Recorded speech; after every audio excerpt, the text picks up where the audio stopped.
Yes, here we are officially to start some Chekhov. I'm so thrilled to be back in this rehearsal room. We kind of took the summer off after doing some repertory sessions. Sara was part of that in the late spring, and it was a lot of fun. And now we're experimenting with Chekhov, and who better to kick that off with than Libby and Allison. I'm really, really honored that you can both be here, and you know, Libby from California and Allison from New Zealand. It's fantastic. So the miracle of this technology, it's really great. So I just have a couple things that I wanted to do up front, and then I'll let you guys, get underway with rehearsal. We will do a quick intro and all that, so everybody can just kind of acclimate and get to know everybody, very briefly. But as I mentioned in the email on Sunday, as some may know, Fran Bennett transitioned on Saturday. And, she was a wonderful, wonderful actress and voice teacher. And I know many on this call worked with her and knew her for many years. And even if you hadn't worked with her, you probably admired her work either from up close or afar. And so I just wanted to take a moment right now and a moment of silence. We'll just kind of honor Fran's legacy and contribution to the theater.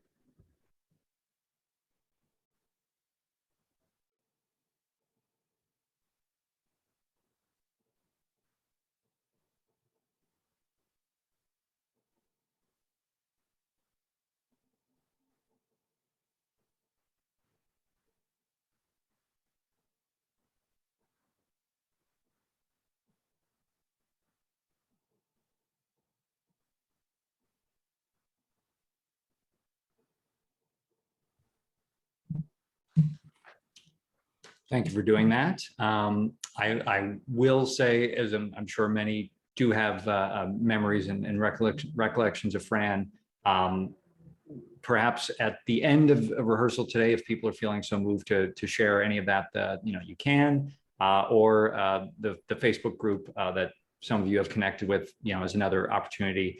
I had been in touch with Fran, via email, about potentially involving her in some of these workshops that were going on, and it would have been just a real honor for her to be part. But we'll always keep her in our thoughts and our hearts. So, but again, thank you for taking that moment with me.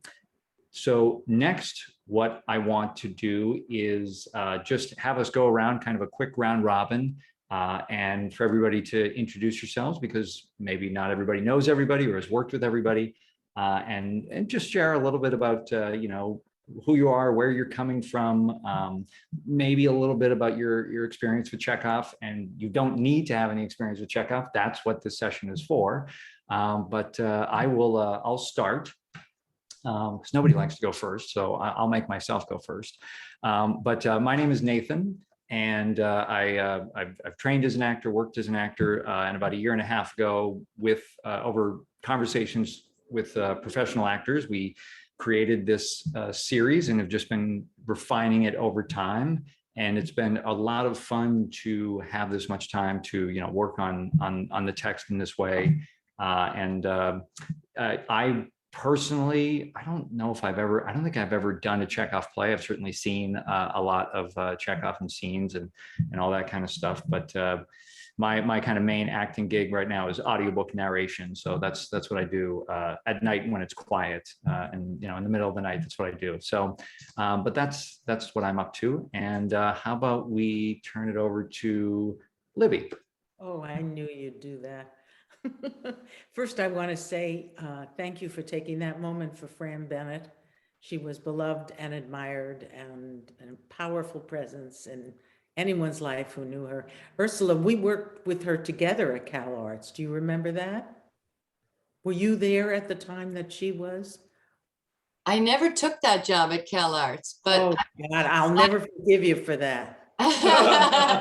But of course she's a Linklater teacher, so I worked with her a number of times through the Linklater community, and she was very present in this last year since Kristen passed, and so very dear to all our hearts. Mighty presence, yeah. and lived a lot longer than it says she did. Is that so? Yes. What is- She had her 90th birthday a couple years back, but Wikipedia's clever, or she was clever. Well, she is was an extraordinary woman. Okay, I'm Libby, and I am Brooklyn born. Lived in a lot of places in this country. And the one that I lived in the longest in my life was Ashland, Oregon, believe it or not. From Brooklyn, New York to Ashland, Oregon, that's quite a journey. I have known and loved Anton Pavlovich since I'm 16 years old. That's another story. You can ask it sometime. And so in other words, from New York to Santa Barbara via a lot of other states, I've carried the torch for this guy. Somebody just sent me, did you see this series of pictures of hot Chekhov? Oh my God, they're so fabulous. He was so gorgeous. So I remain in love with him, and we will all discover together why I'm such a crazy person about him. Great. That's All right, perfect. More to be discovered Yes. with Libby. Alberto. Oh, yeah. Hi, I'm Alberto.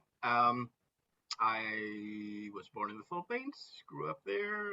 Where? I'm sorry. Philippines. Am I too Philippines? far from the mic?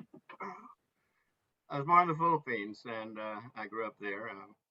I've lived in Los Angeles ever since I moved to the United States, Los Angeles area. Haven't been doing much. Chekhov. I was telling Nathan I did a production of Three Sisters at East West Players in the 70s.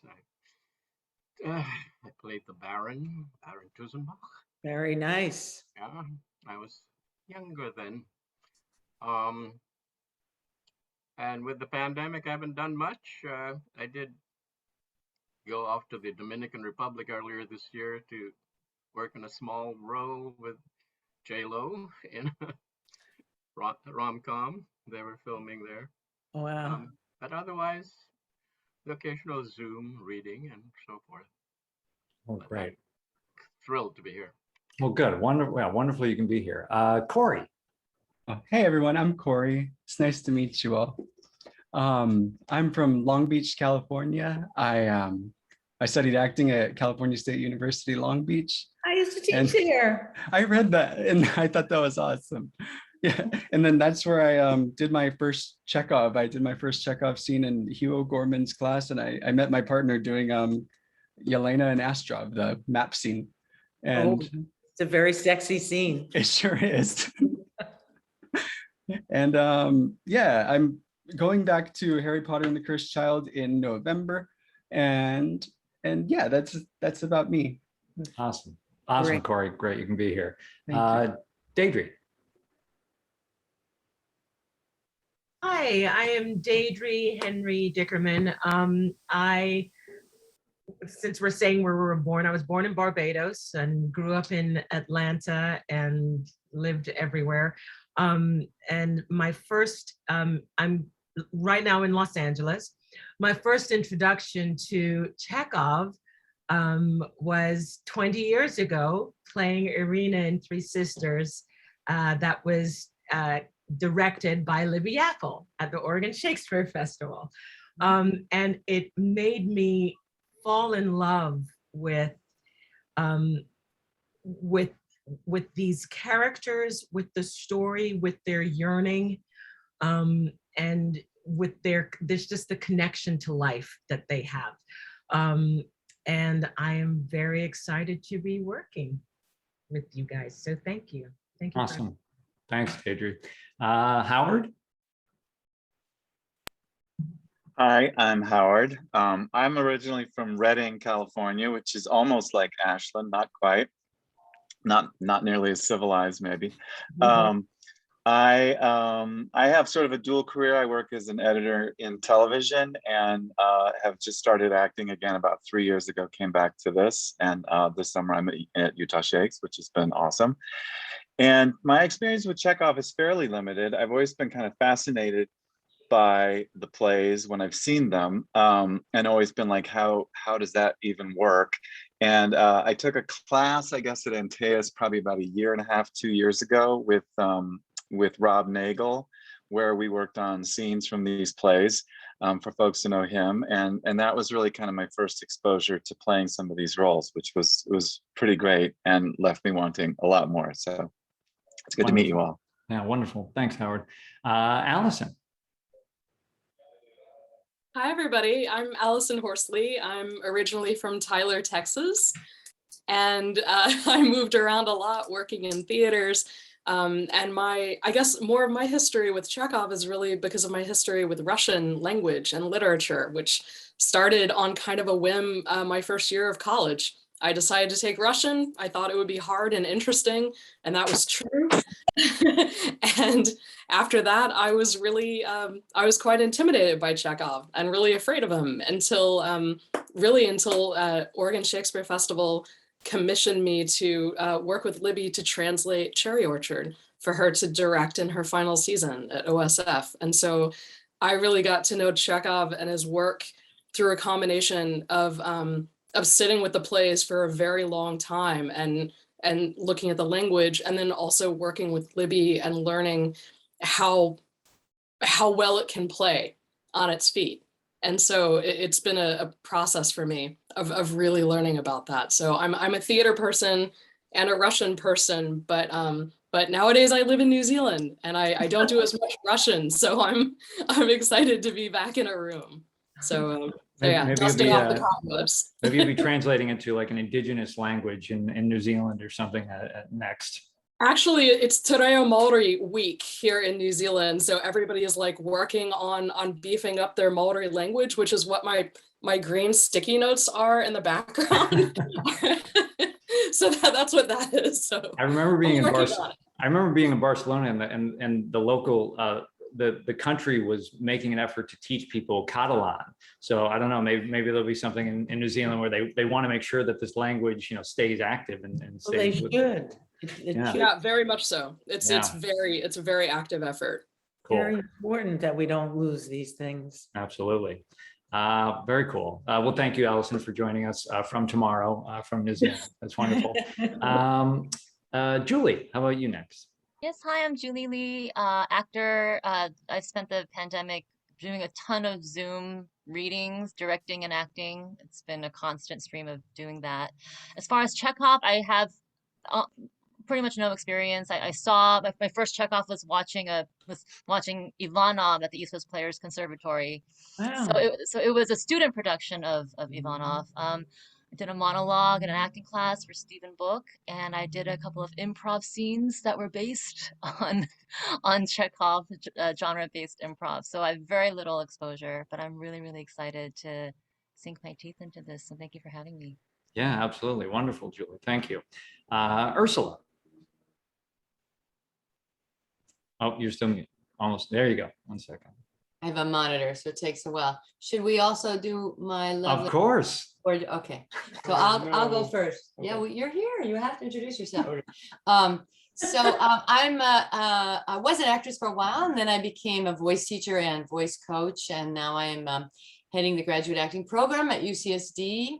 I had many lovely years with Libby and Deidrie and this guy at the Oregon Shakespeare Festival. And I don't know that I worked on a Chekhov with you there. I think I might not have. But I worked on one Three Sisters with Diana Lamar and another group in that many years. But I taught for 4 years at Yale School of Trauma. And Earl Gister is was a wonderful teacher of Chekhov. And so I did coached a lot of the plays and loved them more every time. And they're just oceans deep and funny. And then I taught a couple times acting Chekhov at UCSD. And we had a glorious time. There's just no way to get to the bottom of it. And that's the joy. So I think I acted in a couple of scenes. I don't think I've ever acted in one of the plays. I remember Clayton Corzette coaching me in a scene in grad school, the Nina Trigorin scene where she sits and listens, and it was a beautiful time. So that's, and here's my husband, James Newcomb. Hi, I'm James Newcomb, and I'm thrilled to be here and observe this today. And Libby and I go back to Oregon Shakespeare Festival, and we did a Merchant of Venice together and a Richard III together. Richard III, that was pretty spectacular, Jamie. Your Richard III will stay in my memory and heart forever. Well, and mine as well. It was really, really special time. It was. I've never done any Chekhov at all. I have never been in a scene.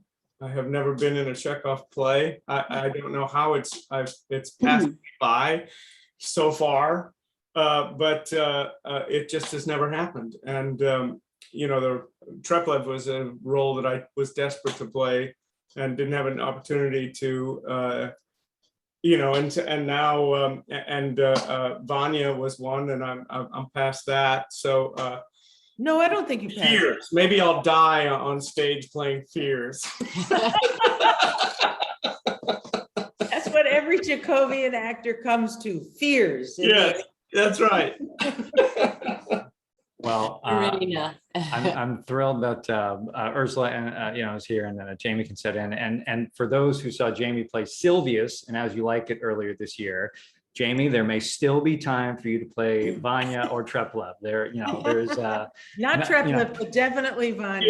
Yeah. well, in this, I would say, in this format, we can always revisit those two characters. Yes, wonderful. And Sara.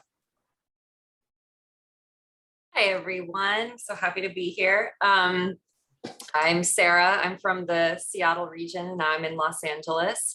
I'll get to my Chekhov in a moment, but I want to say for Libby and you other OSF folks, the first Shakespeare I ever saw was in 2003. It was Midsummer at OSF, and it blew my mind. Made me want to go into Shakespeare and play Helena. I'm finally playing Helena this summer, and it's been this, you know, like a 15-year goal after watching that. And it was also the first theater production I had seen that had color conscious casting, which also was very significant for me to be able to see that and helped move things forward. And it was such a great production. Do you remember who directed it or who played in it? I was in high school, so I didn't pay attention to things like that. I was just I can't remember the 2003. Was it outdoors? Yeah, I was in the Globey space. Yes. Yeah, it was wonderful. It's wonderful to me that you were so touched by it. Yeah, it was very, very impactful. So thank you. And as far as Chekhov goes, I feel like I have some, but not a lot. The first time I read Chekhov's plays was while I was backpacking across Turkey. And so I sometimes picture these plays with that setting as opposed to the Russian countryside. And then I reread them a few years ago when I took a semester in improvised Chekhov at a company where Jully and I are actually both company members. So I did 6 months of fully improvised Chekhov plays, but I have never done a scripted Chekhov scene, which is probably a bit cart before horse. So I feel like I'm catching up now to learn how this all actually works the way it's supposed to be done. Love it. Awesome. That's great. Well, thank you, Sara, and wonderful that you can join us again. And you know, Sara, you mentioned something that has been very important as part of this, and it's evident in this group today, is that we can be, you know, with this format and with this exploration of just the text and the plays, we can be very conscious about age and gender and all those things. You know, we can explore that and explode those concepts and really have fun with this. So I'm excited that we get to do that once again with this group, and just really thrilled that you can all be here. And thank you very much for doing a quick intro. I believe we got everybody, but yeah, that's wonderful. So I will. Hello. Hi. My Yes, name hi. is Joan Saxton. I'm one of the white faces here. Oh, hi, And Joan. the screen is telling me that you have my video blocked. Is that Yeah. true? Yeah, so just for the audience members, we typically have people off camera and just on mute, just so you can observe. And if there's, opportunity at the end for questions, we can, if there's time, we can look at that. But otherwise, it's just kind of a fly on the wall experience. Okay, that's fine with me, but I'd like to say just one thing to another member here. Are you the Jamie that jumped over the casket when you began Richard III? No. No? Did you, James, or you guys are muted? Yeah. No, I didn't jump over a casket. It started with me upstage in a ball, and then one crutch came out, and another crutch came out, and Okay. then pulled myself, turned around, and came down to the stage. Okay, thank you. Yep. Okay, cool. All right. Well, with that, everything taken care of, I am going to turn it over to Libby. If you guys have any questions or anything, you can drop a note in the chat. I'll be another fly on the wall, but just excited to listen in, and hope you have a wonderful afternoon. Thank you. Well, it's great to start, and I was glad to hear that some of you had glancing relationship with Chekhov. I know that every actor you've ever known who's done a Chekhov has probably said to you, "Oh, it's so great, it's so great." And it is, it's actors' territory. It's the stuff that actors love. But it's also may seem like Shakespeare at first, because the language is so demanding, that Chekhov, how do I approach it? How do I do it? I mean, is it, just, it's too hard. It only belongs to the great actors of the world. Well, of course, Chekhov belongs to everybody, and we're gonna try to find our way in it. I just want to say this format is a little overwhelming for me. I have participated in watching Zoom, and I've had some family Zooms, but I've never done a class with Zoom. And I tend to comment when people are talking because I get excited about what you're saying. And you have to forgive me if I'm interfering with your comment. I never mean to be. And we'll just have to figure out how to work together. The other thing to say is that I work mostly by questions. I'm going to ask you a jillion questions. And I think it's actually going to be you that's going to tell us how to play these roles by the time we finished in another 3 weeks. So I have no answers. I only have what I have discovered personally, and each one of you is going to discover for yourself what's going on here. That's why Chekhov is so great, because it's for you, whoever you are, wherever you are, whether you're in tomorrow or today. It's material that is true. I'm just reading right now a book by Maggie O'Farrell. I don't know if any of you have caught on to her. She just wrote Hamnet. I mean, she wrote Hamnet, which is an exquisite book. And I've been just going through all of her books. And I keep saying, how Chekhovian, because she really understands the human heart, and she speaks of it. She writes of it in a way that's just small details and stupid little incidents, and everything is revealed to you in your heart about what's going on with these characters. It's so divine to find that when that happens. So you've had a little glancing. Deidrie is, I think, the only one here who's played a whole role then. Is that right? Yeah. And the discovery process, you don't have to say yes to this, Deidrie, but I'll be disappointed if you don't. The discovery process throughout the rehearsals is pretty fantastic, isn't it? Personal discovery. Absolutely, absolutely, because it sits on your soul. It sits right on the edge of where it allows you to go wherever you need to go. Yeah, which I thought was really beautiful about it. And it was unexpected. because reading it is very different than playing it. Reading it, you know, I found myself sort of making them somewhat absurd, if that makes any sense. You know, it's No, he's well, looking for you to do that. yeah, you know, and then, but then when you play it, there's a certain place that it sits in you where you understand you understand where they are, you understand how they feel, you understand what the yearning, you know, and I love you using that word yearning, which you did Yeah. before too. Yeah, and it sits right there on the surface of that. And I think that's why I fell in love with it so much, was that it was, you know, difficult language, but it was easy to access, if that makes sense. Of course, we did the Three Sisters before Allison and I began the process of translating the 5 plays. So I feel like, wait a minute, let's do it again. Right.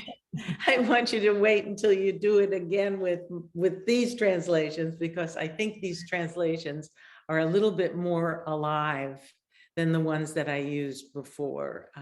Allison and I it was a kind of amazing coming together, wasn't it, Allison?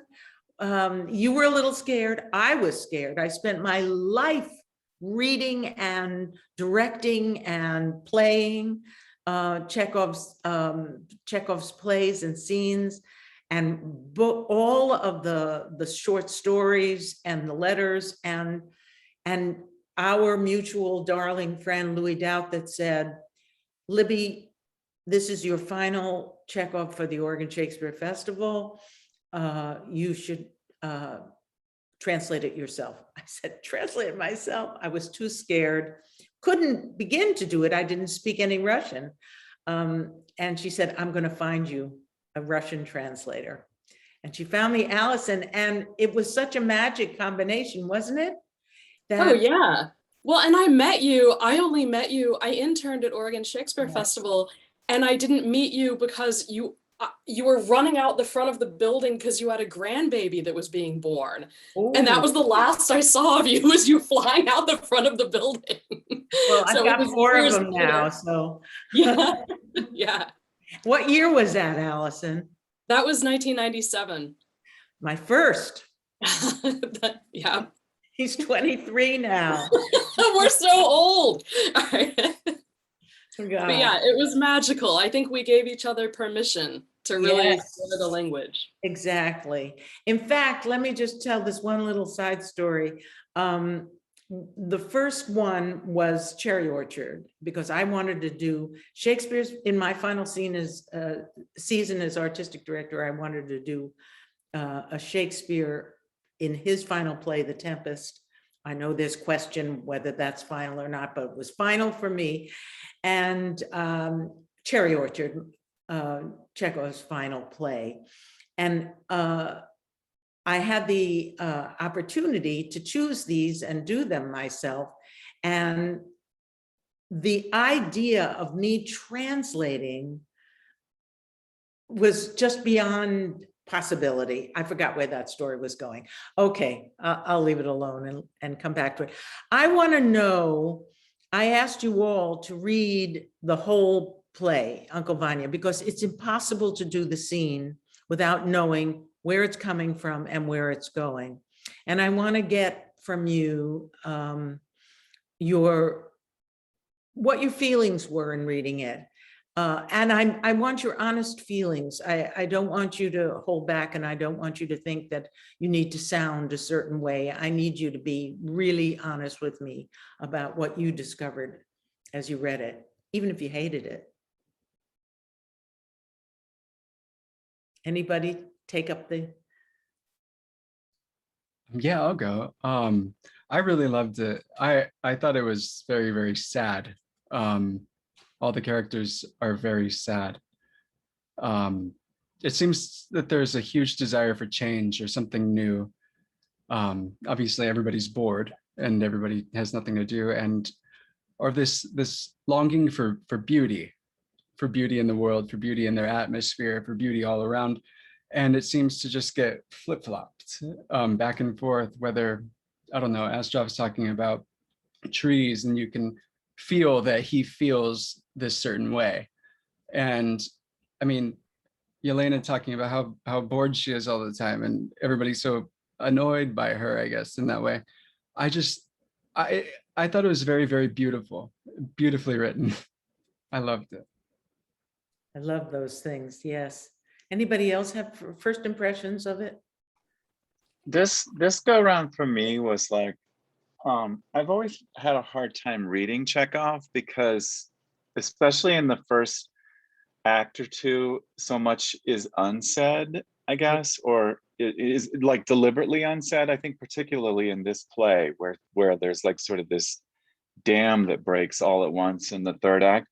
And I was like, I suddenly had this like thought, I was like, you almost have to kind of, though you can't really read it backwards, you have to kind of read it backwards, you know, like knowing where they get to so that you can see all the things, that all the tensions that are boiling under the surface in the first act or two of most of these plays.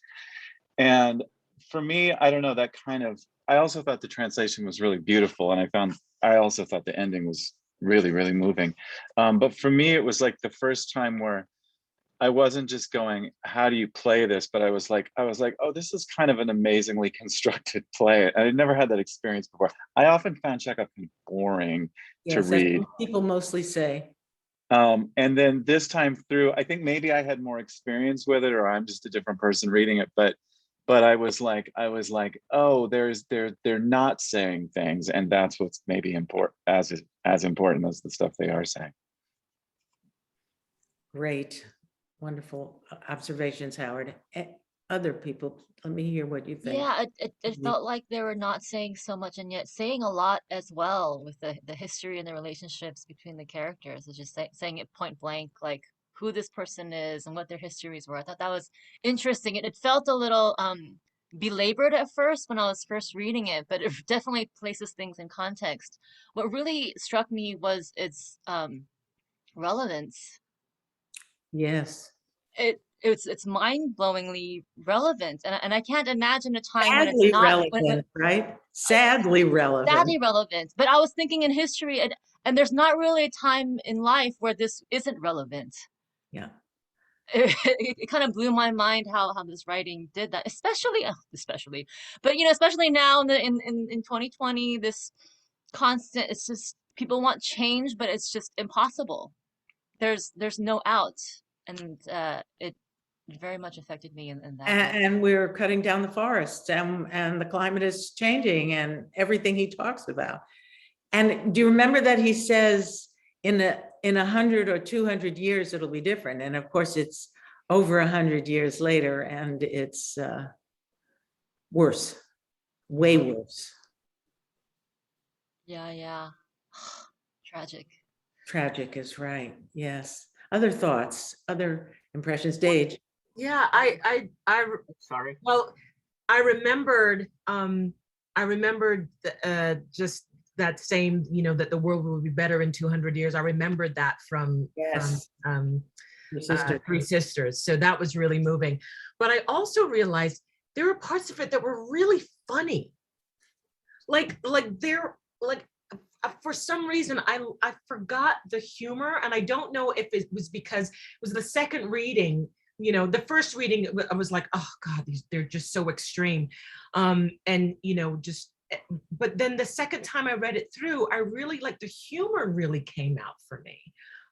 Where I wasn't laughing at their absurdity, I was just laughing at just their, how not just sincere they were, but earnest they were. You know, and I just thought. Do you remember any parts that were particularly funny to you? I'm putting you on the spot. I don't mean to. Yeah, you're putting me on the spot. Oh, let me see if I can find it. I'll find it. Okay. Okay. Good weather for a hanging. Sorry. Good weather to hang yourself. Yes, good. I Good. laughed out loud. Yes, that's good. Alberto, Deidre said my point about what I was going to bring up about how funny it was. the attempted murder of my character is like amazingly funny. I thought. I mean, it's almost slapstick. Very funny. And let me just digress for a second about that, Alberto. He wrote a play before Uncle Vanya that became Uncle Vanya. It's called The Wood Demon. Demon, yeah. Yes, and in that play, the character actually shoots a person, kills a person. Good God. Chekhov got rid of Wood all Demon, of the. I don't remember that. Yeah. That was way back in the 80s, yeah. Chekhov got rid of all of the melodrama and all of the monstrous activity and made it funny. He missed twice, right? Yeah. Twice. Yes. Yeah, and I wanted to say how gratefully to an actor the translation is. It's like, oh, I can say this lines. Oh, yeah. Thank you. That's great. Some of the more stilted translations, early 20th century ones, are, you know. No, they're not good, but we're grateful for them. They brought Chekhov to the United States and to England, so we have to be grateful for Constance Garnett. It was 100 years ago, but there we go. yes. So for me, I really remember this being my least favorite play, and I'm very pleased to have come out of it with a completely different perspective this read through. I think what really struck me was similar to Three Sisters, at least for me, the obstacles are simply themselves, you know, like it's all these characters who are straining at this rope that's, you know, tied around them and holding them back, but the thing on the other end of the rope is also them holding back. And so, you know, as an actor, you're looking for, well, what is the obstacle? And the obstacle is you. And this play forces so much personal introspection on it's very difficult to look at, I think, as an individual. What are the ways in which we simply block ourselves from happiness, from agency, from moving forward in life? And I again, the first time I read Vanya, I was like, oh, this is depressing and sad. And this time I went, oh my God, this is, every single character has a slightly different way in which they are exploring this one theme of you are your own biggest obstacle. And I found it a fascinating character analysis. Can you give any examples of that, Sara? I agree with you entirely. Yeah.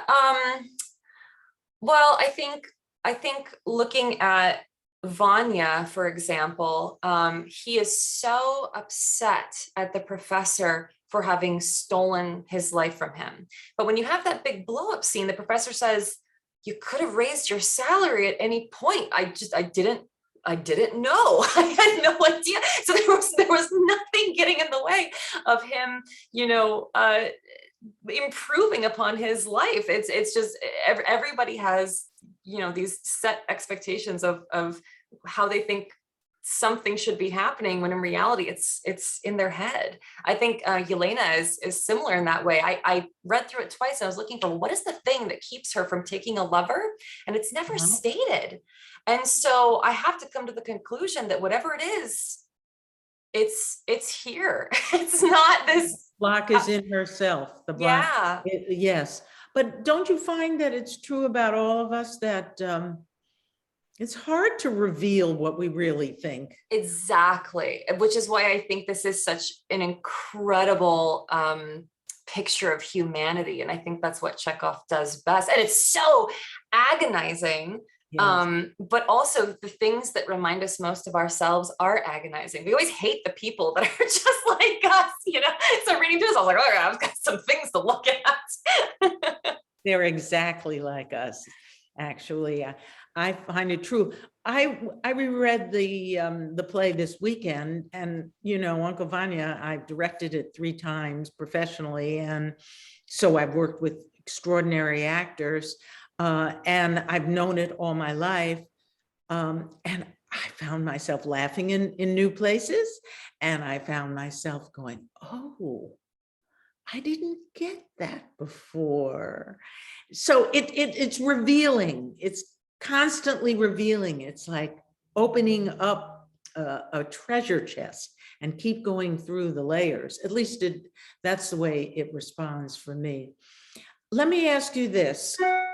Oop.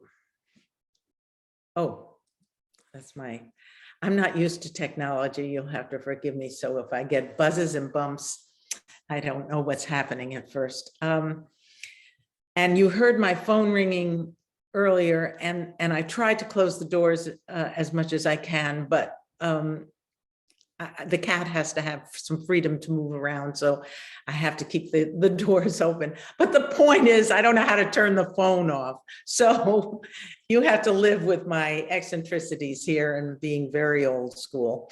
I wanted to ask you, why do you think, I mean, this is a setup with a household of people that go about their business pretty much normally. Vanya and Sonia work the farm, right? And the professor and his wife come to visit like they would visit a summer house for a couple of weeks normally. You know, it's a vacation house. And Vanya and Sonia send the money, and the people who live in the house always live in the house. Nyanya, the nursemaid, has been with them the entire time of Vanya's life. So she was there for him when he was a baby. And Vanya's mother is living there. So the point is, it's a kind of tight household of normal summer visit, except why is this visit not normal? What do you think is creating, or someone said, tension boiling under, sadness going on underneath? What's going on in the atmosphere that's creating that? Why does this play happen and peak in a gun being shot? Any thoughts about that? I have a thought, but I'm excited to hear everybody else's thoughts. Has the professor just retired? Is this his first year when he's gone from being an active member of academia to or intelligentsia to retired? Yes. Okay. So what does that mean? So I feel like his status has now been revealed as a nothing burger, or a lack of status, and his feelings about that and everybody else's feelings about that are all spiraling and cooking up this soup of feelings. The purpose that, you know, Vanya and Sonia and so what's the mother's name? Maria have all been, you know, looking up toward, it's deflated. It's suddenly deflated in front of their eyes. Yes. Of course, we don't know what it is that actually caused Vanya we don't know whether he read an article that debuted the professor. I don't think we know exactly what the specific circumstances, so that would be something an actor, Vanya and the professor, would need to wrestle with to figure out, right? But yes, I think that's excellent, Sara. So he retired. And what did they decide to do when they retired?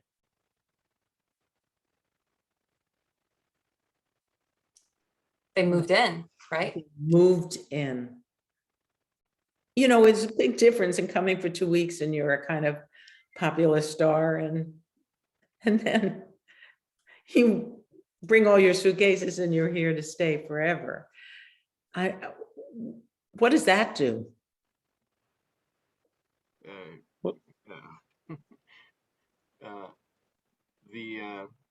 The short-term visits were probably bearable, but to have to put up with this professor and you know, all you can think of, and he'll be here forever.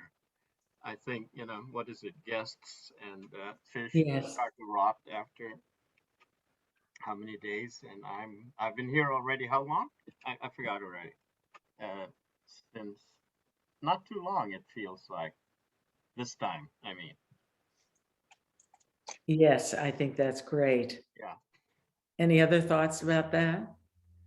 It's also like, I always have this saying of, be careful of working for your heroes because they'll just come off the pedestal. They can only come down. And it's like YELENA and the professor, everybody's been at kind of this idealized distance forever. And suddenly you're like, you know, they're going to be in your face permanently. And it's like all they can do is lose value. I think that's what's happening.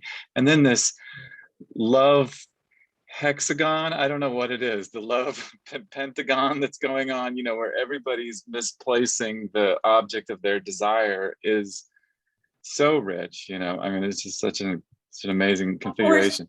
And of course, it's kind of the center of most comedy, isn't it? Everybody's in love with the wrong person. It's how you use those ingredients that makes the difference in the kind of play, but that ingredient is really at the center, being in love with the wrong person.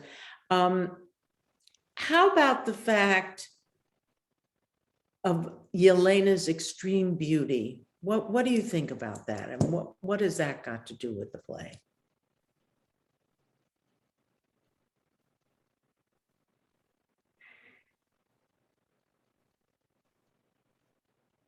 I think, you know, there's a part of me that feels like there's like it churns up the feelings of inadequacy. Mm-hmm. It churns up, you know, I mean, everyone's just doing what they need to do, and it's dangling something that is irretrievable. Or it's like dangling a carrot that's always going to be dangled, yes, and that no one can find any satisfaction out of, and that you know, definitely for SONYA,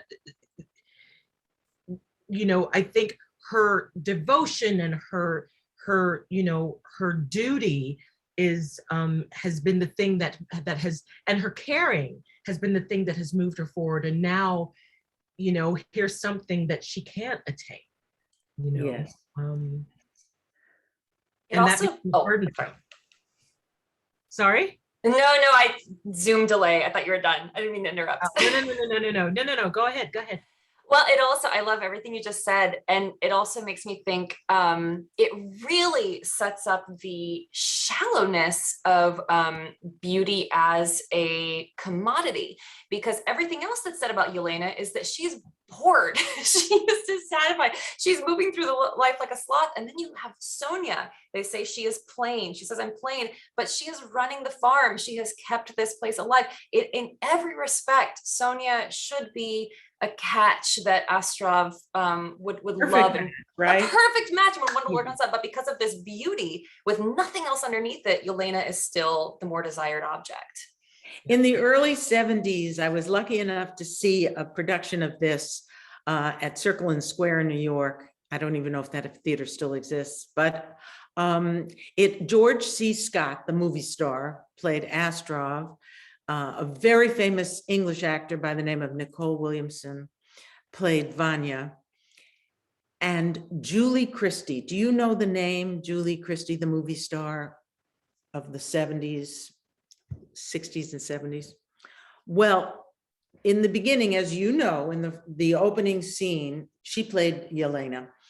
And in the opening scene, and I thought, I'm sorry, but in the, you know, Julie Christie, how can she stand next to George C. Scott, this mammoth, incredible actor, and Nicole Williamson? I mean, it's just impossible. Julie Christie, she's a movie star. She belongs in photo books, not on the stage playing a character like this.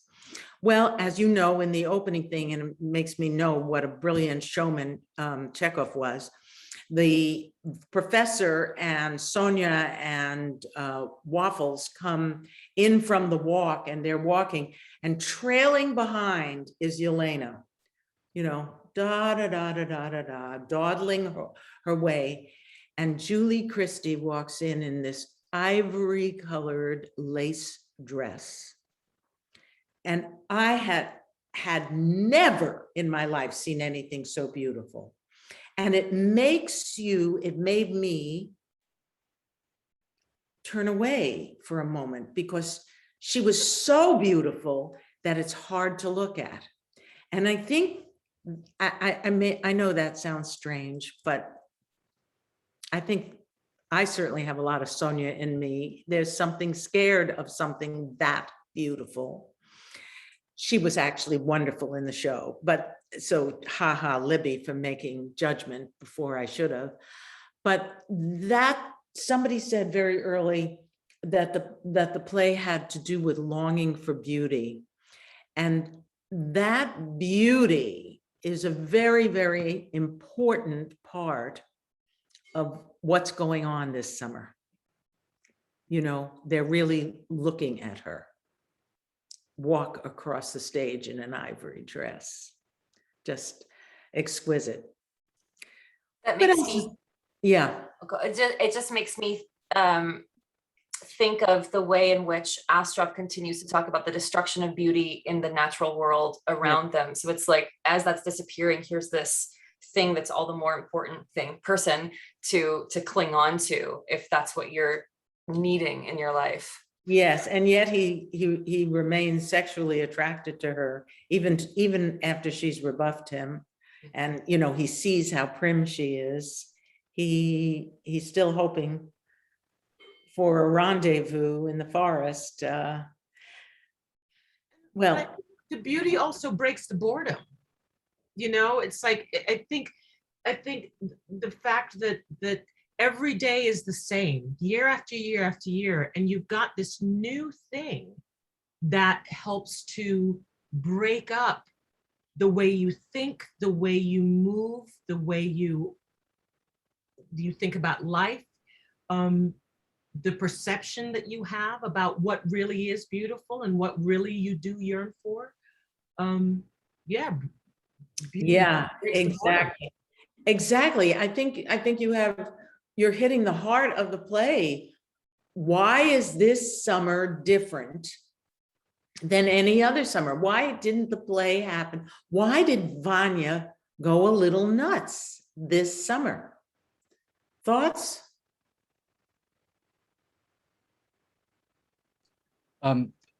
Yes, I have perhaps age. They mention age quite a bit and how old they're all getting. How old is he, Corey?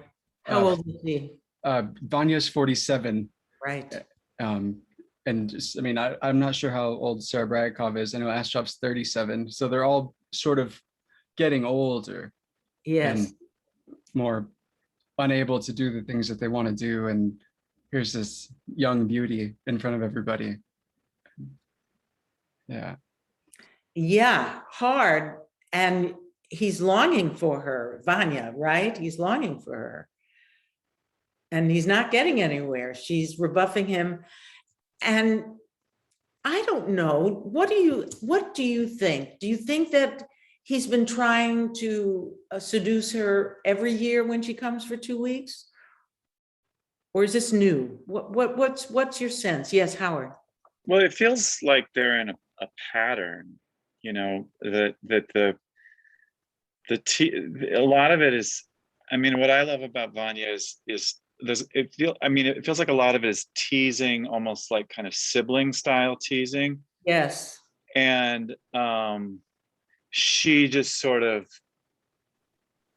elegantly and inelegantly sort of rebuffs it, has figured out how to handle him or how to keep it contained. And maybe this summer, because of the duration of the contact with her, it just keeps building and building. Reading this translation, one of the things I was really struck by is that this has been going on for now 10 years, right? 10, 12 years that he's been pursuing or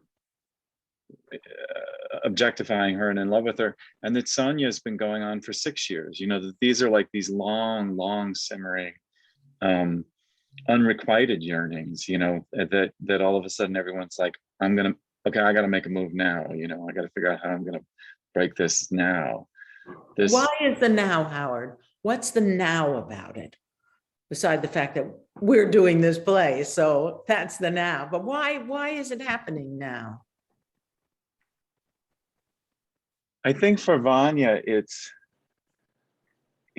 I think it is the age, you know, having just crossed that threshold, there is this point, you know, where there is a point of a now or neverness. And I think having ASTROV as competition, you know, reading this translation this past couple of days, I was like, I was aware that maybe Vanya, even in the first act, is already clocking ASTROV's interest. Like he can see ASTROV's interest, and maybe that's never been like there as a spoiler before. And it's like, well, I better, you know, pardon my French, shit or get off the pot here, because if I don't, he could sweep, you know. And I think there's also a sense that the professor may die, you know, that he's fairly frail and old, and you know, she's going to be a widow, and you want to be there to pick that up, maybe like when he goes as well, you know. But I think it's the contact with it. I don't know how much exposure Astrov has had to her in the past. It seems like he maybe wasn't around as much when she was around. Well, he wasn't around. He says that SONYA tells us that he only came once or twice a year, and now right, yeah, he's there every day. Right, and I think Vanya in Vanya sensitivity is like, what is this? Why is he here? And you know, men are competitive, so people are competitive. Yeah. I think there's even, dare I say, a little competition between YELENA and SONYA. Well, that we can look at some of the point, but yeah. Okay, so what we've got some male competition because ASTROV is there a little bit more, so heightens the stakes a little bit. We've got 47, and what do you think that means? By the way, Chekhov was dead at 44. So 47 was already for, I mean, it's very different than the way, I mean, I would say somebody 47 is pretty young now, but it's really middle-aged, don't you think? I mean, 47 is the middle, hopefully the middle of someone's life. What does that matter? Why is that important that it's harped on throughout the play, his age? Anybody have any thoughts about that? Well, I wonder if it's linked in with Vanya's in constant comparison to his brother-in-law, and previously his brother-in-law was somebody who had, you know, this academia and had this beautiful wife, so two unattainable things.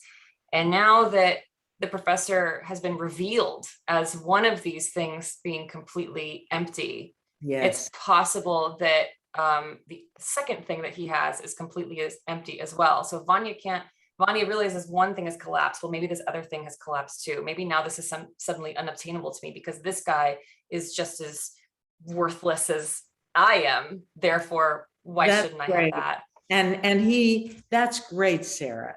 And then it's not just that he's as worthless, but that he's the one that I've been worshiping, right? And I've been, you know, working myself to the bone for, and it's I don't know, it's idolizing somebody all your life, thinking that they're stars and you're grateful to be able to serve them, and then discovering that they're liars and phonies and mean nothing. I would think that it's very catastrophic. Yeah, and then when you're facing your own mortality, you are grasping for some purpose. You're going, okay, I'm 47, something has to have mattered that I have done. Let me attempt this. it doesn't even matter that it's Yelena. It probably could be another beautiful woman, you know, like, but there's just this grasp at purpose from Vanya. Yes, yes. There's also like, you know, I'm just a few years older than Vanya, but there's this moment right around now where people your age start to die that is just, you know, I mean, everyone who's been through it, you know, you're just like, whoa, that guy is my age, you know, or younger. And that, I think, you know, you suddenly are your parents' age, you know, or you are your parents, and all of that just kind of, it just catches up with you all at one time. You know, I've always jokingly said, I was kind of a late bloomer in my career in film and TV, and I was like, well, I'm not gonna have time for a midlife crisis because I got here too late. But it happens. There's you know? time. There's always time for a midlife crisis. But you just said it, midlife crisis. How does that work with this play?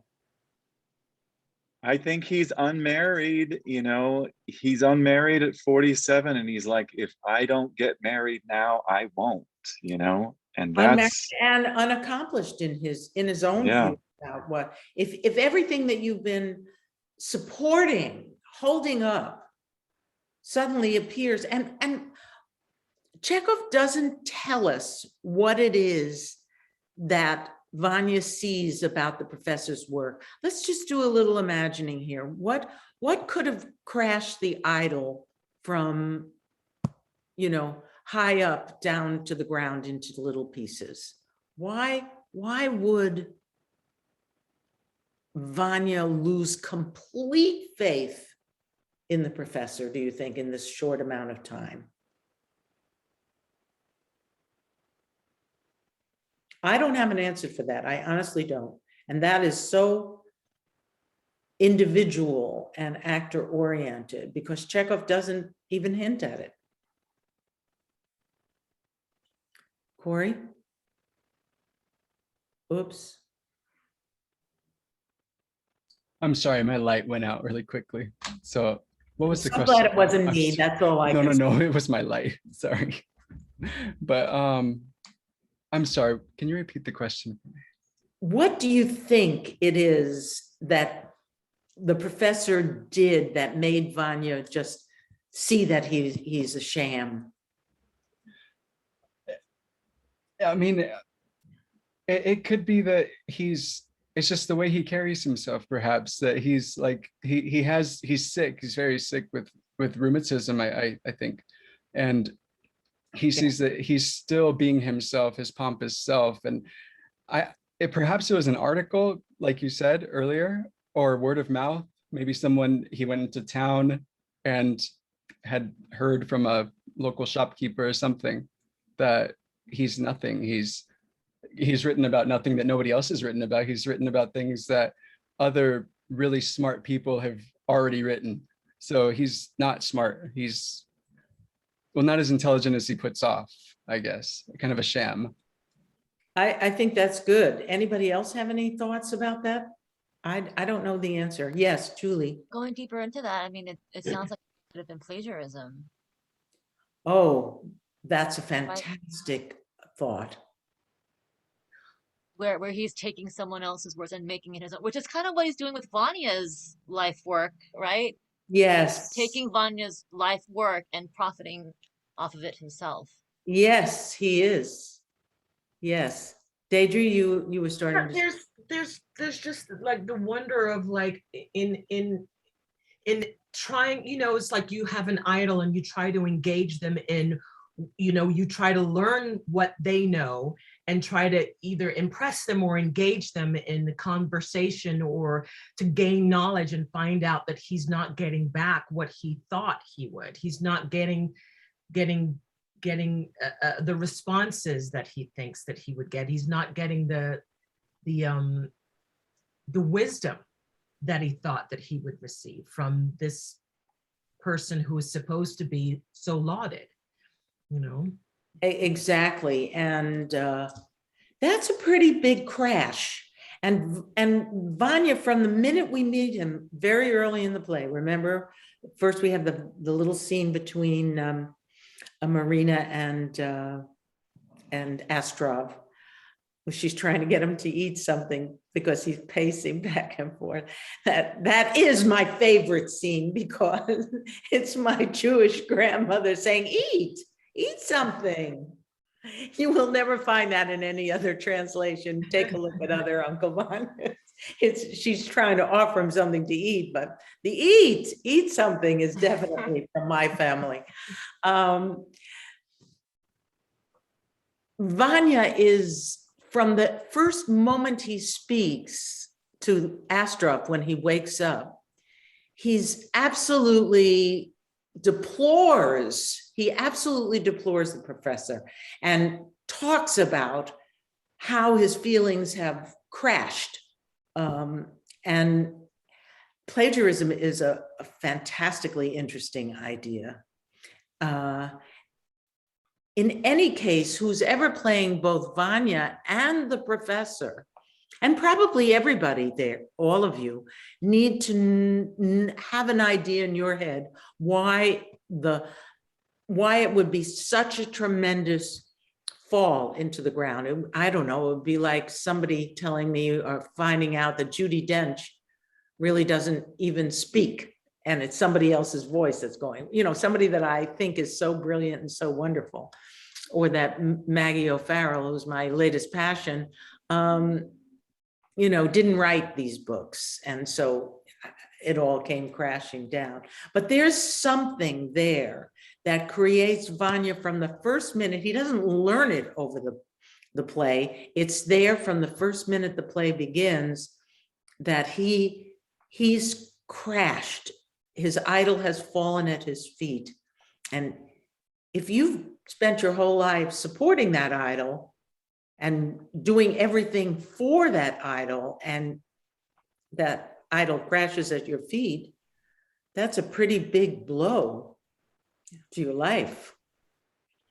And if you're 47, it's a very big blow, because there's not a lot to change after that.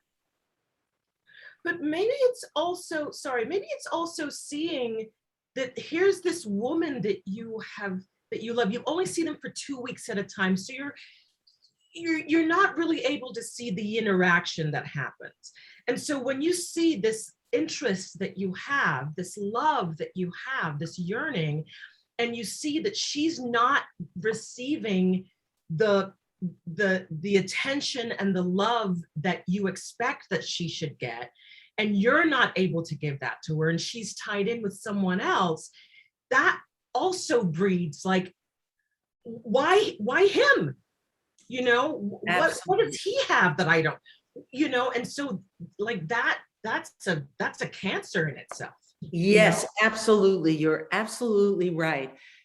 And so you see that these two figures who have decided to live there until the third act, the professor says that they're going to sell. These two, the beautiful, exquisite, almost impossible to look at because she's so beautiful, and the idol of the academic world who turns out to be a phony or whatever, it all comes together this summer when he's 47 years old. And at 47, living on a farm, what are his opportunities of anything else happening in his life? Allison, can you share what do you think his job opportunities are? What life opportunities for Vanya?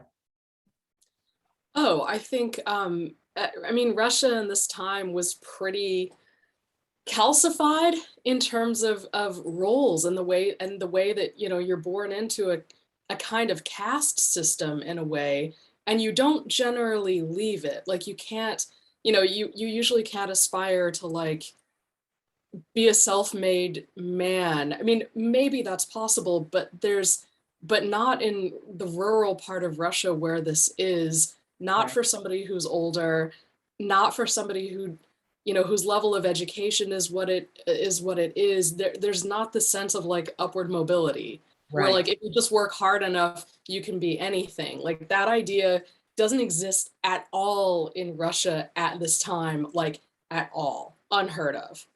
That's great, Allison. That's very helpful and very true. So that's another thing. Remember, the play is called Uncle Vanya. Everybody's yearning and everybody's lost, but the play is called Uncle Vanya, Dadya Vanya, right? Dadya Vanya. I love that. He doesn't have very many options. And if everything that you want and have worked for becomes a soap bubble, do you remember when he says, oh, it's in our scene. I won't even talk about that now. Okay, so we have a beautiful woman who won't act upon her own desires, but only provokes everybody else's desires, coming to stay permanently. And we have a phony professor who, and I think all of us that have ever done anything in academia have met the professor before. You know, that guy that takes over a meeting and has pronouncements about everything and opinions about everything. When those two come, it's like the summer of the locusts or the forest fires, or it's the event. The event in this play is not the shooting. It's that these two people have come to stay, and they have created all of this panic and pain from everybody there. Does that make sense to you? You know, it's such a subtle thing that's what creates it. You need to know, and maybe Allison, you know a little bit about this. The theater of Chekhov's time was melodramatic, not realistic, right? Allison, do you have any thoughts about, I mean, Chekhov was taking seemingly quiet, ordinary events and making. Yeah.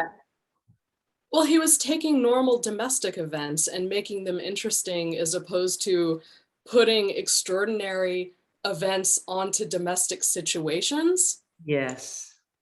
You know, and so like the melodrama comes out of the desperation and the earnestness of the characters and what a normal person is willing to do under extraordinary conditions, as opposed to the opposite, which is so often historically true in theater, you know, that like in classical theater, it's always like extraordinary people, you know, meeting with even more extraordinary circumstances. But, right. But with Chekhov, you know, it's a normal person who is just experiencing unrequited love, and that's the stuff of drama. Yes, exactly right. Yes, and so it's groundbreaking in its own time, but it's even groundbreaking now. Although I do have to say, I realize that you know, situational comedies are not about extraordinary families and friendships; they're about ordinary. So I think we've learned a lot from Chekhov's theater. Chekhov was the base for an awful lot of writers and playwrights, and that was known. But here's this kind of ordinary event of people coming and staying longer, and the whole world crashes. What else do you see going on in the play?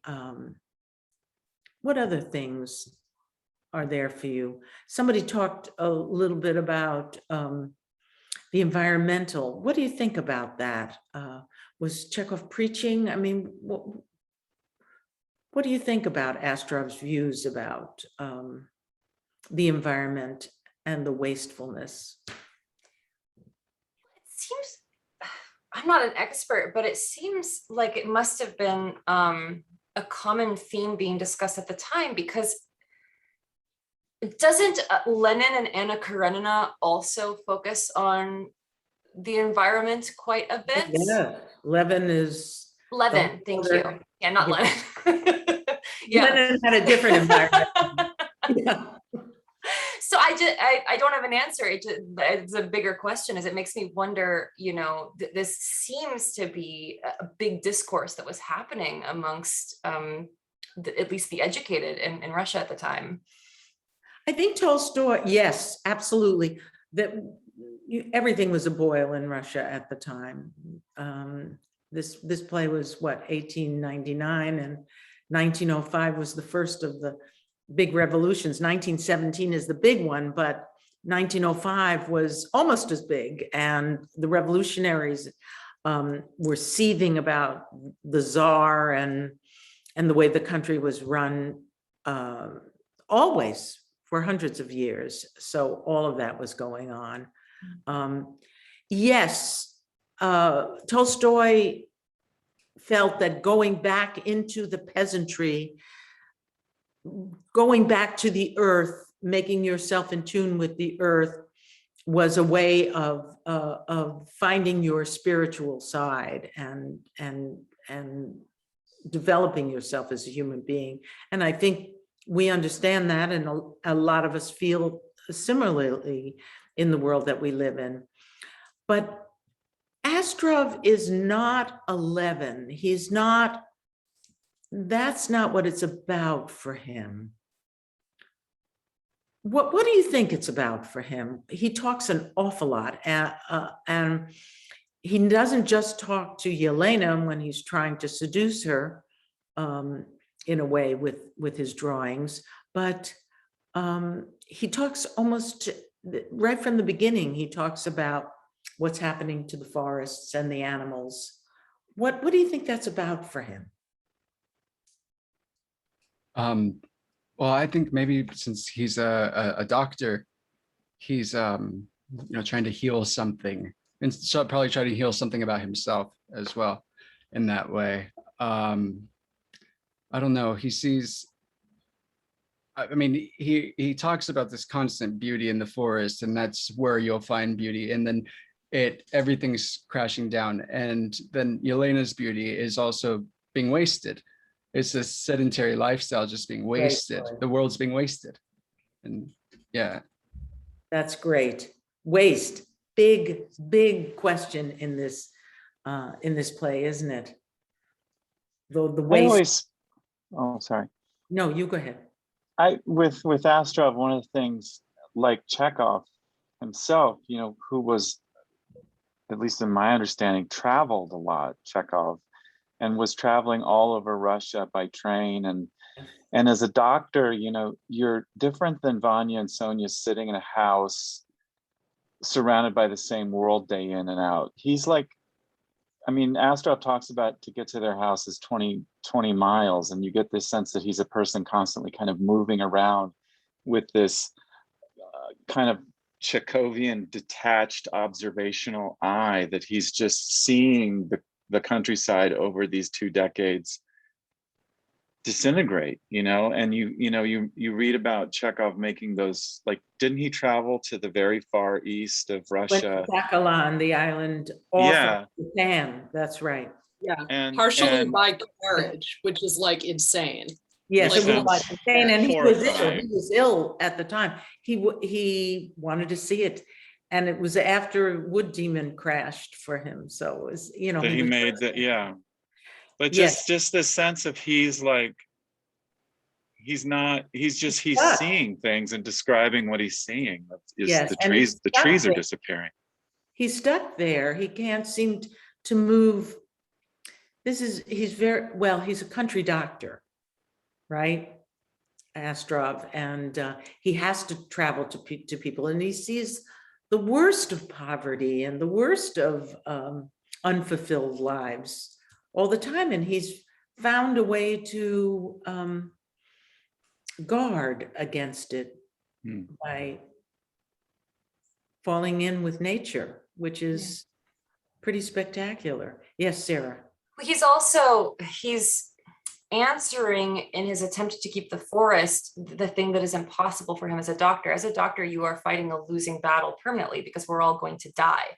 But the forest can continue on. You know, the land can continue on. Nature can endure if you take care of it, unlike human beings. And so it's like this unsatisfied thing in his doctor's life that he's attempting to resolve on the land itself. Yes. He has that huge monologue about he's so fixated on that man who died on his operating table. He can't solve that, but he can solve the forest if enough Yes, people what do pay you attention. think about that fixation about the man that was dying on the operating table? And I don't know whether Deidrie, you remember, but Chebutikin tells you the story, Irina, the story about the man dying on the table, which traumatized him, and he was a pretty guarded guy who didn't let much in except liquor. So this obviously had a painful meaning for Chekhov. Sara, I interrupted you. What do you think about that man?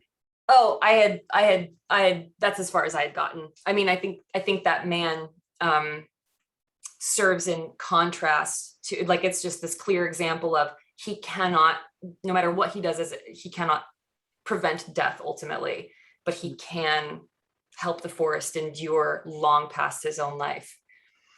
But as you said, it's interesting to me because I think it's a little bit of a mystery, and it's a joyful thing, which I think, Corey, I think you'll have fun trying to figure out, is why this bother. I mean, he sees death every day. Why did this man on the operating table who died under anesthetic, why is it so touching to him? And it is true that Chekhov was a doctor. He paid his way through med school in Moscow by writing stories and became very famous in his time. Actually, he was a very well-known and celebrated author of short stories, and he took risks writing plays, but he was a doctor, and that's so key, isn't it, to the kind of objective scientific attitude that he sees in people. He never, I know we're going to say how awful the professor is and what a kvetch he is and so difficult, but that's not what Chekhov is saying. And we'll explore all that as we work through the characters in the play, but the fact that he was a physician is so key to his attitude about all of these things that are happening to these people. He sees it with a dispassionate eye, but tells the truth.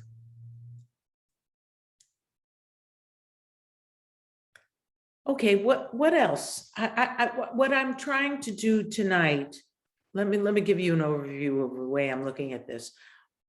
We will start next Monday with reading our scene. It's actually it's more than one scene, it's a few pieces, and Nathan and I had some fun trying to figure out how many pages we were allowed to go because of timing on it.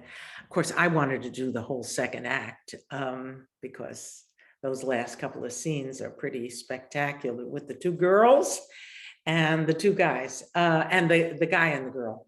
But anyway, we'll start by reading our scene, and then we'll go back through line by line and figure out what people are thinking and why they're thinking it and how that's put together. So we're going to take it apart in a way that you never have enough time in rehearsal to do. You always wish that you could do that at the table. And then at the end of the evening, next week, we'll read it again and then go back. And no matter how little we get through, we'll always read and then read again at the end, so that the play will continue to flower with your discoveries and my discoveries of what's going on. But tonight I wanted this to be, and it is about kind of big themes, the theme that the play is based upon, and the themes that are operating through these characters. Have you got any further thoughts about that? Let me outline for you what we've been talking about. We've been talking about middle-age crisis, right? We've been talking about the destruction of the environment. We've been talking about the impermanence, if you will, of beauty, and the longing for beauty. Someone said that very early. And feeling dissatisfied with your life, middle-age crisis. And what's the weather, Allison? Oh, it's summer and there is a storm coming. The storm coming. He does use some theatrical devices. Yes. And what happens when in a climate like that, when it's a storm is coming? What's the air like? So it's very humid actually, and very hot. And when the wind starts up with a storm, you can actually go on YouTube. I was finding all of this footage of a couple different storms that hit Moscow in the last like 5 years or so. And Michele, which is Chekhov's estate, which is 40 miles outside of Moscow. So it's like pretty much the same climate. Yes. Like these storms in Moscow, you can see like parts of buildings flying off, and like the canvas cover of a tennis pavilion like coming up and flying off. So Wow. unbelievably dramatic, very chaotic. It's not like a oh, is it raining, you know, like a romantic like light kind of storm. It's like a run get shelter kind of storm. Yeah. So I would recommend looking around online to actually see the footage of it, and you can see the volume of the rain and stuff. It's like what many of us would think of as like a monsoon or something, you know, like an extraordinary, you know, but because it's a fertile landscape. And so of course it's going to be this like, you know, green landscape with these storms that blow in of thunder and lightning and aliveness. And the air is very heavy. And very heavy. Like, I mean, especially those of you who have experienced the East Coast, like the mid-Atlantic, you know, up through New England, it's a particular kind of summer, like heavy. Yes, exactly. Yes, so a storm is coming, and we've got midlife crisis happening in the middle of it, which is the storm, really. One of the other things that strikes me that I wanted to share with you is this sense of nervous breakdown, or nerves that are exposed or raw. Where do you see that, and how do you think that affects the whole thing? Anybody have any thoughts about that? Nerves. You know, you definitely see it with YELENA and SONYA. You see that in there. You know, SONYA's she's nervous, and she, you know, she needs to talk, but she, you know, she's afraid of the truth being told, and she's afraid of showing her heart, and she's afraid of the fact that she's not going to be, you know, that she's not beautiful, and so you sense the tension between her and YELENA, and the fact that they want to make up, but they, you know, they want to be friends, and there's that struggle in that relationship. Yes.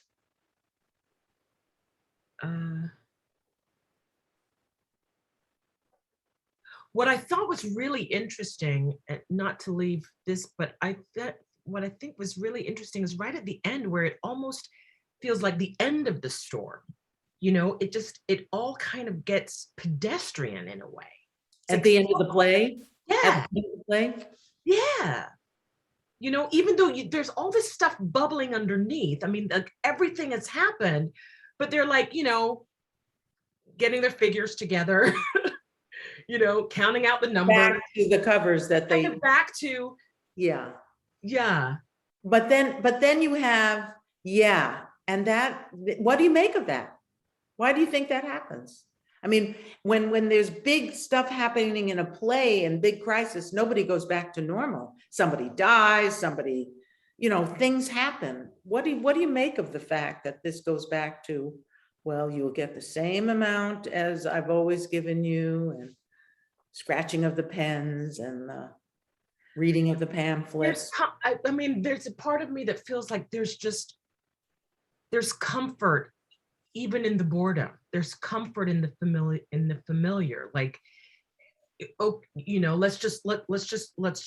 let's go back to zero again. Let's just go back to what's comfortable. Safe. Yeah. But I don't want to change the topic, because you were talking the raw nerves. No, I like what you're saying too. I want us to examine these larger things. I think it's kind of daring of Chekhov to let things go back to, in quotes, normal, when nothing is normal anymore. Everything's been exposed. ASTROV is not allowed to come anymore. This is tiny, but it doesn't occur in our scenes, so I'll mention it to you. ASTROV is a drinker, and which is very, very common, and especially in a rural life where there's very little entertainment or fun, and drinking vodka is what you do. So he's a big drinker, and SONYA, oh, that is in our scene, isn't it? SONYA begs him, yeah. Well, do you remember in the end, in the fourth act, Deidrie, Nyanya offers him a drink, and he has promised her that he'll never drink. And he does. And he does. Yeah. I mean, to me, that little touch of he promised her he'd never do it again, and then it just happens at the end. I mean, here's what I want to say. Here's what I kind of want to have you think about a little bit. Chekhov is like the painter Monet or any of the Impressionists, in that he will take different colors to make one color. And he will daub different colors and different textures that you don't know what it is when you're standing up close to it, because it looks like it's mushy paint and funny colors. And when you step back, it's a beautiful lady in a poppy field or whatever it is, clouds coming over. He daubs his canvas with little actions. Don't drink anymore. And then nothing is made of it. She doesn't say to him in the fourth act, why are you drinking? Nothing. We just have to notice that he's drinking again. All of the actions are ordinary and expected, and put together, they tell you what's really going on inside these human beings. So for me, these are very great paintings or great works of art that it takes very close looking at before you can get the whole picture. You have to stand back, but you also have to examine all of the different colors that make blue, make a sky, or make a lake. That's the journey for the actor to find the behaviors, the ordinary things that people do. Vanya is a very ordinary guy. You know, he spent his life working this farm. He's not a farmer per se. He's kind of a manager, but he's not stupid. He has had some education. His mother reads political and critical pamphlets. These are not people who have not had any opportunities. You know, it's a surprising and interesting view of a group of people without them being melodramatic or special in any way, except one is unbelievably beautiful. And before this, I don't know that SONYA worried about her beauty. It was only until she was able to let out that she was in love with ASTROV. I mean, it's a hot summer night with a storm coming. That's what's happening in this play. Do you have any other thoughts? I had one other thought, which is just that we haven't talked yet about the professor's first wife and how that might be playing into Vanya's psyche as well, as far as he lost his beloved sister. Is there an impulse to save YELENA as a way to make up for the fact that his sister is gone? I think that's great thought. I don't know. What do you think? Howard, do you have a sense in that? It's interesting, like what Allison was talking about earlier, that there's no social mobility, and this will all come back to the professor, but it seems like for my sister to marry the professor was upwardly mobile, correct? He's an academic star. But he's in a higher caste, and we sort of had to buy our way into that. And that was the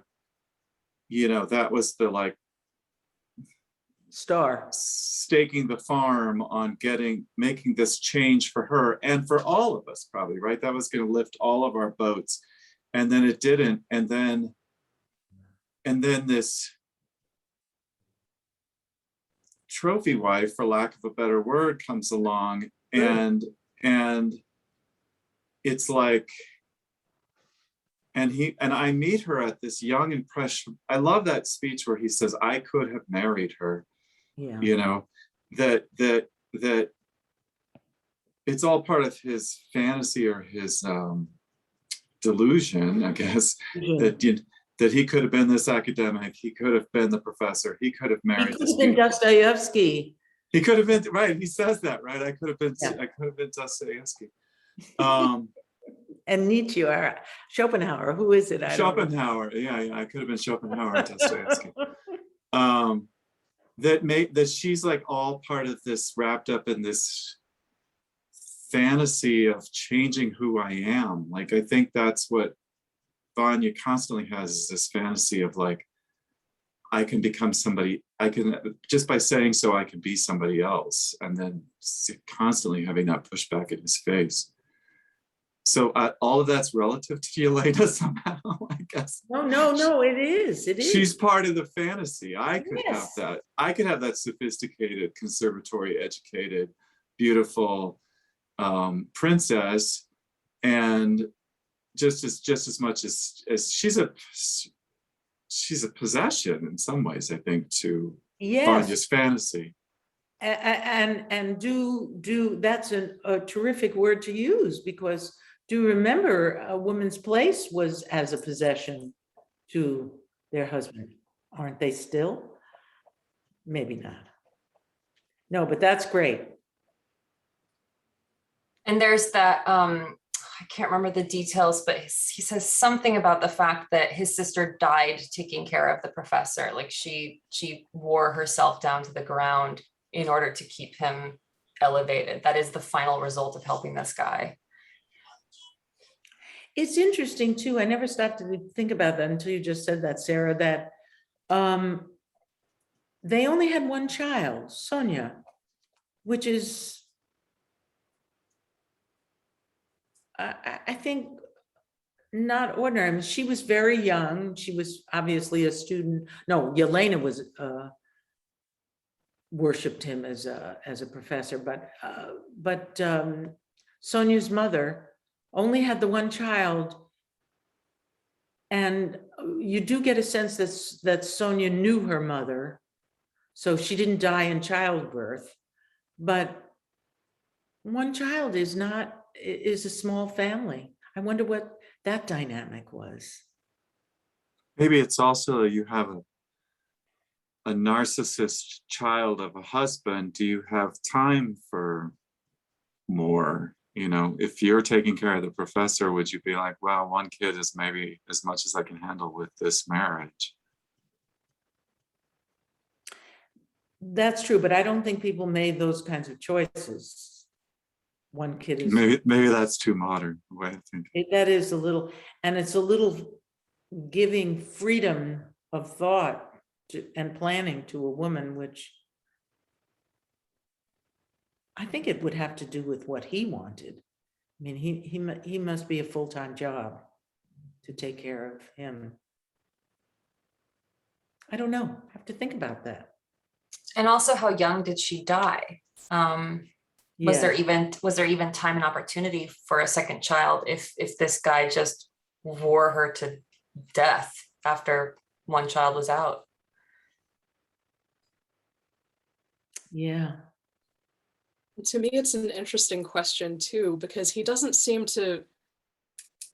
This is probably best for Alberto, but to look at what it is that Serebrякov is into in terms of his marriages and what he likes with his partners. You know, it's funny, if there's a discussion of Yelena as a possession, I think somebody who relates to women as a possession relates to them differently in an intimate way. I don't know. I think there's so much to be looked at there. I think that's true, Allison. And clearly his first wife, Sonia's mother, was very beautiful too. That we keep hearing that. I don't know that she's the beauty that Yelena is, an exceptional beauty. She's the kind that you have to look away from. She's Julie Christie, you know.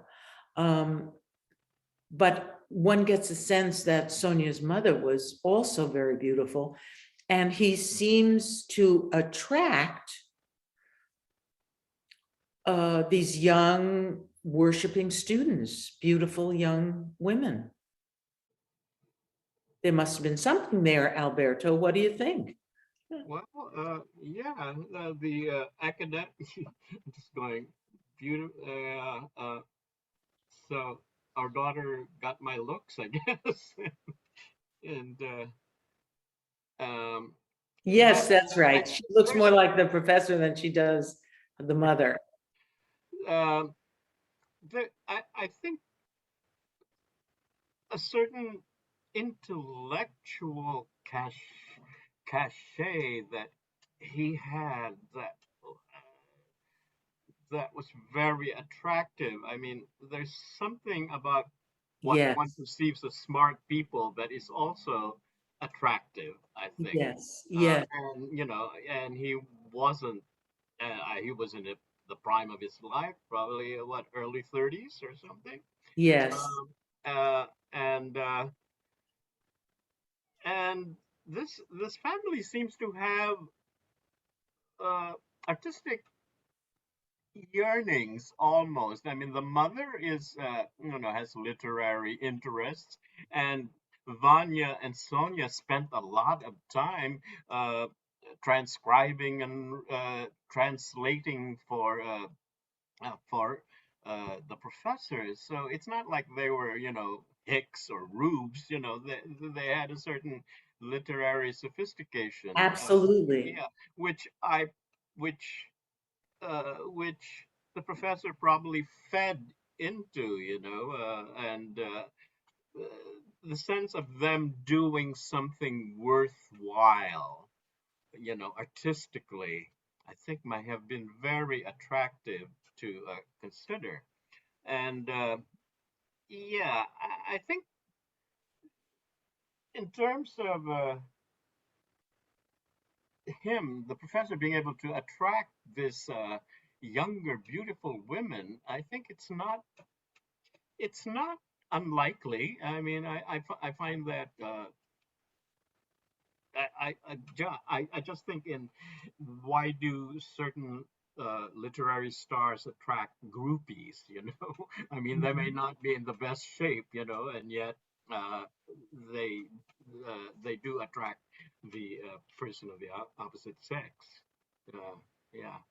I So, think you're right, and it's true that people in really almost any profession that become stars kind of act as magnets for others who may not feel as if they could go as far. yes, and he has supreme confidence in his talents, at least at that time. So that's also very attractive. I think confidence, self-worth, you know, is very attractive to a very young woman. This play, you just said something so important, I think, Alberto. This play is a lot about measuring your own self-worth, and when it's been pricked and hurt, what happens to you?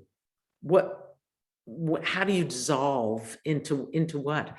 I mean, you know, in the fourth act, Vanya is ready to take the heroin or whatever, or the pills that or the liquids that ASTROV has. He wants to finish his life. And that's a very, yeah, sorry, go ahead. No, you. I was just gonna say, I mean, there's also the difference between the self-confidence that's projected out into the world and the self-confidence that's performed in the bedroom, or, you know, in when people are not looking. That's too. right. That's right. That's right. There's a lot about intimacy in this as well. We can really get a sense of sexual repression and sexual possession on the part of I think I have the thought that absolutely no basis in the play that SONYA was a difficult birth for my first wife. And maybe the reason there was never another child was because she was unable to have another child. And, you know, her health, as a matter of fact, deteriorated from that point on. So do you think you, the professor, might blame SONYA? Is that? You know, I don't know if it even entered my mind. I mean, it was yeah, it's just like, oh, well, you know, I'm not sure how true, if any, my feelings were for SONYA's mother. You know, if I mean, it just feels like he's so self-absorbed and narcissistic that it almost like, yeah, it's like, oh, well, my first wife died, and there's this new young lady, you know, who can fulfill that role that my first wife did. So that trophy wife. Yeah. Yeah, that's great. Yeah, I don't know if feelings of blame or, you know, enter his mind even. It's almost like, oh, what an annoying, you know, imposition. My wife has died. Well, I don't know. I don't see him as, he is absolutely self-absorbed. There's no question about that. And he is definitely arrogant. There's no question about that. But I feel for him. There's a certain self-awareness, though. So I think I might be painting him with too, it's not a cartoon. No, it's not a cartoon. Thank you for saying that. Yes. He has a certain self-awareness. I'm not sure if it translates into his behavior, but he is aware that, yeah, I may not. He's aware that his world is falling apart. Right. He's trying to make other plans. But it's also very solipsistic because it's still him, you know. I mean, he's unaware that what his plans would mean to all these other people. It's like, what did I do wrong? This is a exactly. plan, you know. Yes. Well, we have a lot to think about, I think, for next time. I'm very excited to be with you all. You're all going to be just so lovely reading this. I can feel it already. The energy is very good. And I appreciate your interest in this project. And I think, anybody have anything else they want to talk about? Nathan, do you want to come back, or are you gone forever? Or, well, there you are. I'm never really gone, Olivia. Sorry.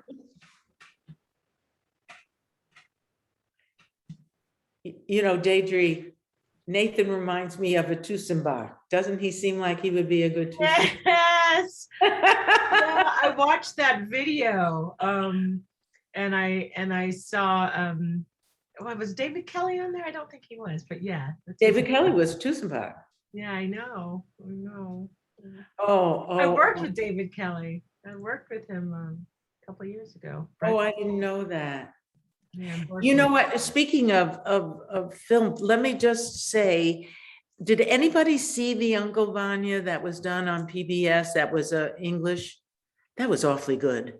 And With it, Toby James. Yeah. yes, Toby Jones and Jones. I thought it was very well directed, and I thought the translation, Allison, was really interesting and contemporary. And it's Colin McPherson, contemporary playwright, did the translation, and I thought it was really good. And did any of you ever see Vanya on 42nd Street, the Wallace Shawn? It's awfully interesting. Also, you should watch both of them. It's just to add to the experience, because every Chekhov showing is personal for the actors that play them, which makes it so wonderful, because actors reveal themselves so deeply in a Chekhov play if they're doing well. It touches you on another way. I mean, because these plays are so purposeful. Somebody was saying earlier that, you know, the defenses that you use on top to hide what's really going on underneath. That's called subtext, gang. But anyway, just watch these things if you can find them. I forgot how you would find the Uncle Vanya on the PBS. Does anybody know how you would do that? You can get it on iTunes. Oh, there you go. It's also the David Mamet adaptation. Terrible. Which I translation. don't really remember well. And of course, there's Olivier's production for the Chichester Festival with Michael Redgrave. Was it Three Sisters or? No, it's Vanya with Olivier as Astrov and Michael Redgrave as Vanya. Was it good, Alberto? I'm sorry? Was it good? It was the first Uncle Vanya I ever saw, and I was bowled over. I remember being very impressed with Rosemary Harris, who was Yelena. Oh, and, but I saw it a couple of years ago. I mean, I saw it when I was in my 20s, so I may have fond memories that when I see it again, I might go, "Oh my God!" or something. Yeah. Yes, I know all those things. Howard, did you like it? Was it? I loved it. It was so energetic, and you know, because he's just so virile, for lack of a better word. Olivier, you're talking about? Olivier, yeah, and the first part of it I'd ever seen was the map scene, and it's just that the sexual chemistry between them is very palpable in the way they both. Where did you find it? On what stream? I think you can see clips of it. I don't know if the whole thing is available, but clips of it are on YouTube. It's on Canopy. Is everything in the world on YouTube? I never go to YouTube. I think I need to try. The library, the LA City Library app called Canopy, where you can stream movies. Canopy with a K. Yeah, Canopy with a K. Universities all have it too. So if you have a UCSB through your kid, Canopy, you can get it on Canopy. I haven't dared to watch it again because I don't want to spoil my fond memory. You know, I know how you feel. Don't spoil it, don't. Because it would spoil it. It would look old fashioned and don't And do of it. course, you can, on YouTube, there's the Russian, rather very fast moving Uncle Vanya. With, Really? yeah. Well, I'm gonna look it up. Yeah. Okay. It's, If it- yeah. That, If anyone, wants to send me links or respond to a group email or whatever, I can try to, pull those together and put them on like the dashboard or something like that so that, people can find. And even if it's just a link to, here's where you would purchase this version, or here's where you would, that kind of thing, that we can just have that all in one place as additional resources for That all of you would be guys. great. That would be great. Yeah, sure. don't know how to do that, but I can tell you about it. I can email. You can give me a call, Alberto, and just tell me where these things are. I'll go find them. Oh, I'm so glad I'm not the only one in the room who doesn't know how to do those things. You will send us a new link. I mean, it's the same, but you'll send it again next week, right? Yeah, so you'll all get an email tomorrow with if you want to go back and watch any of this replay, you'll get an email tomorrow with that link. And then we have a session with Ursula on Thursday afternoon.